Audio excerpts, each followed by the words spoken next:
India is what it is today because of the Indians. China has moved on to where it is today because of the Chinese. We didn't have people coming outside to come to develop the place for them. So it is important and necessary that Nigerians who are living abroad must find a way to come back. But they are not going to come back to nothing. If there's no security, they will not come back. If there's no guarantee for job, there's no way they can come back. You know? So, in as much as people in diaspora are coming in here, we in Nigeria must also encourage them to come back. So, I stop at that for the meantime. Sorry, madam. Now, let's look at it from this angle. From what is happening, what is the implication for the political class? The implication for the political class? Yeah. No, what really do you mean by that question? What I mean now is that we find out that in Mbaise per se, 3 ministers had come out of Mbaise, and we don't even have a college of education. I want to know the implication of that. The implication of it is that if Mbaise has produced 3 ministers of education like we have produced, and we don't even have one single tertiary institution, it is not the fault of those ministers. It is the fault of the system in which we are working. You understand? I give you an example. I did my youth service in the old Benue Plateau State. That was in 75, 76, before Benue Plateau State was divided into Plateau and Benue. And I tell you, at that particular time, we had more secondary schools in Mbaise alone than the entire old Benue Plateau State.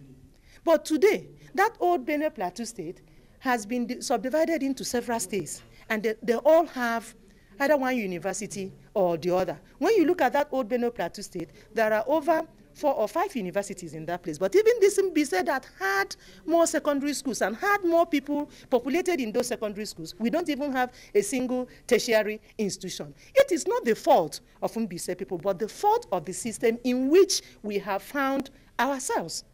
You see, in this country, we really have to be honest to ourselves. Most of the time, we are not honest to ourselves. We like shifting blame to where the blame is not. Yeah, Mbaise people, 3 ministers of education.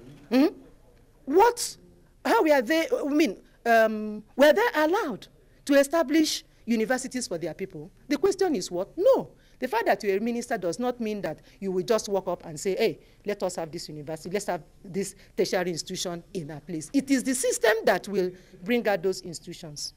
Thank you. This initiative, it's about Mbaise, but we feel that this is something that is good not only for that community, but for the nation. In specific areas of intervention that you would love Nigerians in diaspora, like the ones in Mbaise, to intervene. What do you think is critical? What in terms of their contribution in all areas? I think that all areas would need help right now. Mbaise is really in a very terrible shape now, economically. There is no road network in Mbaise. There is no power in Mbaise. There is no school that is functioning well in Mbaise right now. The economy of that state of Mbaise Township has been devastated.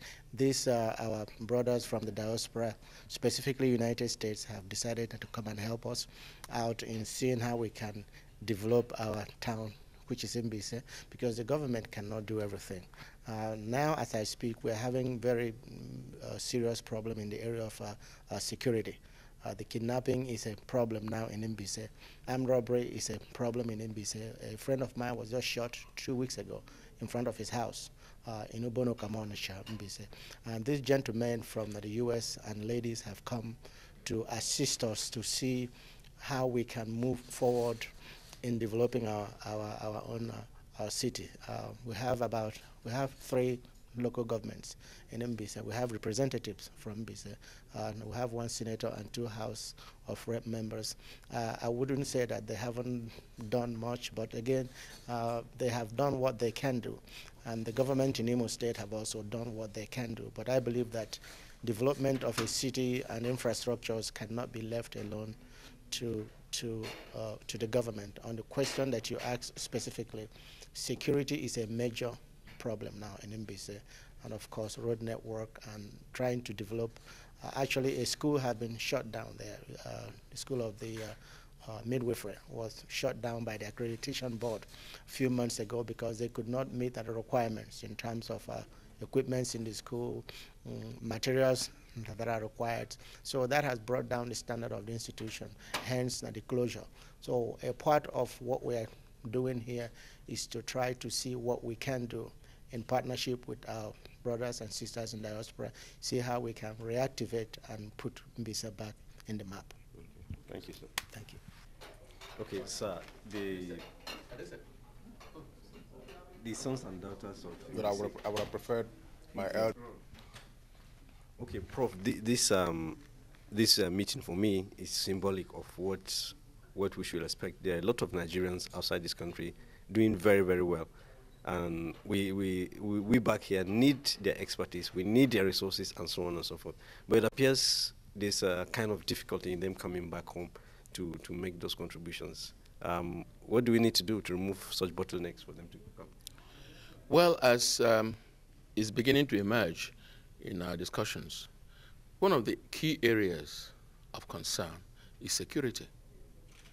They are afraid that when they come home to Nigeria, all kinds of problems could arise: armed robbery, kidnapping, road accidents, and so on. So many of them really are scared to come home. And this year has been the worst, if you ask me, because since December 2008, I think we have recorded many more cases of kidnapping, for instance, than ever before. And so many of them have sent text messages, sent emails that they will not be able to come home because they're afraid of what could happen. In fact, I have an instant case in my community where a young man came in from London about 2 weeks ago. He wanted to prepare the place for his family to come home on the 12th of December. He went to the village in the east in Imo to try and prepare his home for the family, the wife and children coming from London. And as he went home to clear the place, get the water running, get the lights running, his house was attacked.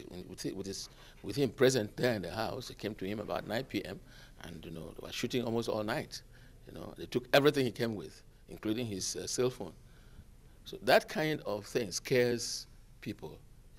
So that's one of the areas of concern at the moment.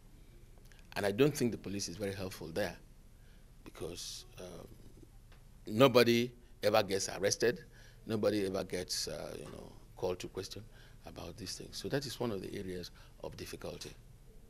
So, Prof, how do we solve this? What social activities do you think we can embark upon that will reduce this threat to security?